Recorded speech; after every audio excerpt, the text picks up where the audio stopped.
À Anonquois-Coutet-2, les rumeurs se déplacent plus vite que les taxis. On sait qui a coupé le courant, qui a des dettes, qui a un mari infidèle, qui a un enfant malade, qui cherche du boulot depuis 2 ans. C'est un quartier pauvre, mais vivant, brillant de bruit et de courage. Et au milieu de toutes ces maisons en tôle fatiguée, il y avait une maison qui attirait les regards. Pas grande comme une villa, non, mais trop propre, trop rangée, trop équipée. C'était la maison de papa Amani Neguessan, 65 ans, un vieux papa à la barbe grise. Toujours calme, toujours poli, toujours bien habillé, même quand les autres n'avaient même pas de savon. Quand ses voisins entraient chez lui, il restait choqué. Le salon sentait le parfum. Le sol était propre. Et il y avait des objets qu'on ne voyait presque jamais ici. Télé écran plat dernier modèle, enceinte puissante, canapé neuf, table en verre, et parfois même des téléphones encore dans leur carton. Et pourtant, papa Amani n'avait plus de travail. Avant, il était gardien dans une société. Mais on l'avait remercié parce qu'il était devenu trop vieux. Alors les voisins disaient: l'argent pousse chez lui? Quelqu'un le finance? Ou bien il cache quelque chose? Un samedi, son voisin Gervais, un homme direct, osa demander: papa Amani, excuse-moi, je vois tes achats. Tu n'as plus de boulot. Tu fais comment? Papa Amani sourit, sans gêne. Mon fils, je fais ce que beaucoup d'hommes négligent. J'investis dans l'avenir. Investir comment? Papa Amani prit un ton sérieux, presque fier. Je paie des études. Je paie des frais d'université. Je paie l'école, les livres, le transport. Je refuse de voir des jeunes filles arrêter l'école à cause de la pauvreté. Gervais resta silencieux quelques secondes. C'était noble, mais étrange. Parce que papa Amani n'avait pas dit « mes filles ». Il avait dit « des filles ». Et dans un quartier comme ça, ce genre de phrase ne passe pas. Les semaines suivantes, les gens remarquèrent autre chose. 3 jeunes filles venaient souvent chez lui, toujours bien habillées, toujours souriantes, toujours pressées. Nadia Kouassi, étudiante en droit, 22 ans. Sira Traoré, lycéenne en terminale, 19 ans. Léa Yao, étudiante en communication, 21 ans. Quand elles entraient, elles rigolaient.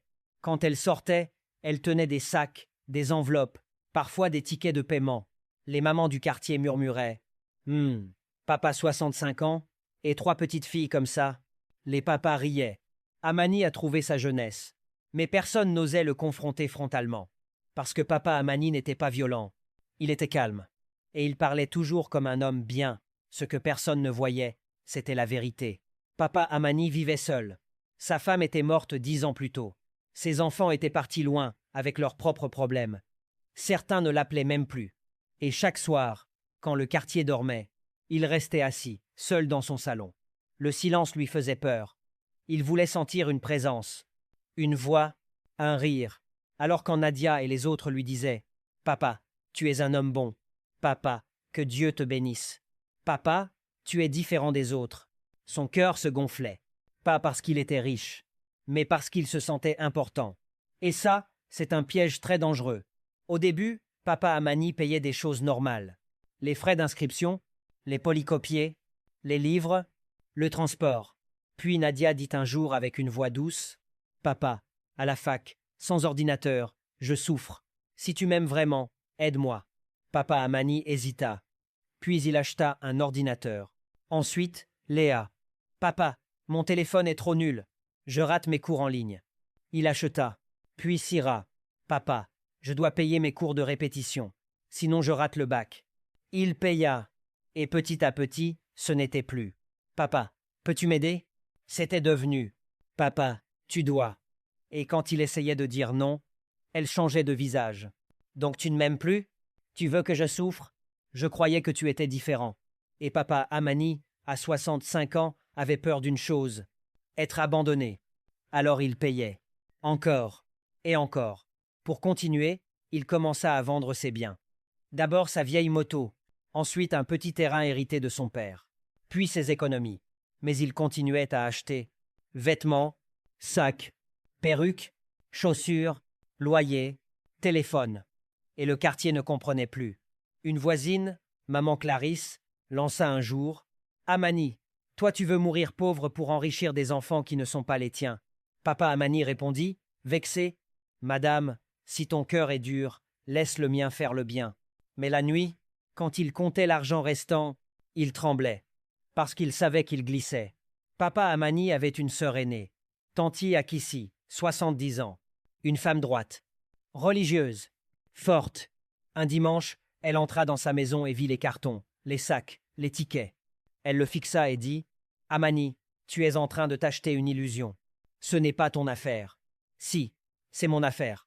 Parce que demain, quand tu vas tomber, c'est moi qu'on va appeler. » Papa Amani cria « Elles sont comme mes filles. » Tanti Akissi répondit calmement, une phrase qui coupe le souffle. « Une fille qu'on doit payer pour rester n'est pas une fille. C'est un commerce. » Papa Amani resta sans voix. Un matin, Papa Amani se réveilla avec un vertige. Il essaya de se lever. Ses jambes tremblaient. Il s'assit sur le sol. Son cœur battait fort. Il prit son téléphone et appela Nadia. « Nadia, je ne me sens pas bien. Viens un peu. » Nadia répondit. « Papa, je suis en TD. » Il appela Léa. « Ma fille, j'ai besoin d'eau. Juste un verre d'eau. »« Papa, je suis dehors là. On se voit plus tard. » Il appela Syrah. « Syrah, viens. Je suis faible. »« Papa, je suis en révision. Après. » « Après. Après. Après. » Le vieux papa resta seul. Il essaya de se lever, tomba. Et c'est une voisine qui le trouva. Quand il fut un peu rétabli, il se mit à pleurer. Pas pour la douleur, pour l'abandon. La rumeur explosa. Papa Amani est malade. Ses étudiantes ne viennent plus. Il a tout vendu. Et le plus humiliant arriva. Les 3 filles cessèrent même de passer devant sa maison, comme si la maison était devenue un mauvais souvenir. Papa Amani regardait le portail chaque soir. Il espérait entendre « Papa », mais rien. Et là, il comprit. Il n'avait pas acheté de l'amour. Il avait acheté du bruit. Et le bruit s'arrête quand l'argent s'arrête. Un soir, Nadia envoya un message. « Papa, merci pour tout. Je vais me marier bientôt. Que Dieu te bénisse. » Papa Amani trembla. Il l'appela immédiatement. « Nadia, tu te maries? Et moi ?» Nadia répondit froidement. « Papa, chacun a sa vie. Tu as fait ce que tu pouvais. Merci. » Il sentit sa gorge se fermer. Il appela Léa.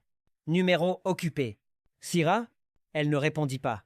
Le vieux papa resta assis dans son salon vide et murmura. Donc c'était ça. Tanti Akissi revint. Elle trouva son frère amaigri, regard vide. Elle ne l'insulta pas. Elle ne le jugea pas. Elle s'assit et dit « Amani, tu vas pleurer aujourd'hui, mais tu vas vivre demain. » Elle contacta un petit centre communautaire. Il proposait des tâches légères pour les anciens. Garder un kiosque, aider à organiser les fils, vendre des cartes de recharge. Papa Amani commença petit. Il gagna peu, mais il sentit quelque chose revenir. Sa dignité. Et surtout, il reprit contact avec ses vrais enfants. Pas pour demander, juste pour parler. Une fille de sang, même si elle est loin, vaut mieux qu'un sourire acheté.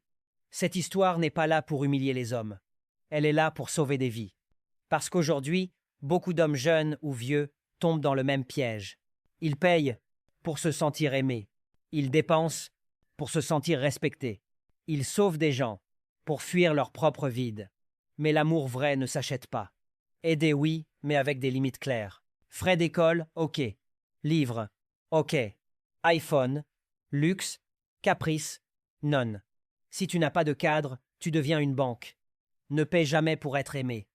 Si quelqu'un reste seulement quand tu payes, ce n'est pas l'amour. C'est une facture. La solitude pousse aux mauvaises décisions. Si tu te sens seul, parle à une communauté, rejoins une église, groupe, reviens vers ta famille, cherche un ami vrai. Ne remplis pas le vide avec des dépenses. Les jeunes filles, ne jouez pas avec les émotions. Utilisez un vieux pour l'argent, ça laisse des cicatrices. Et les larmes des gens ont une mémoire. La dignité vaut plus que l'attention. Mieux vaut une vie simple et propre qu'une vie brillante mais humiliée.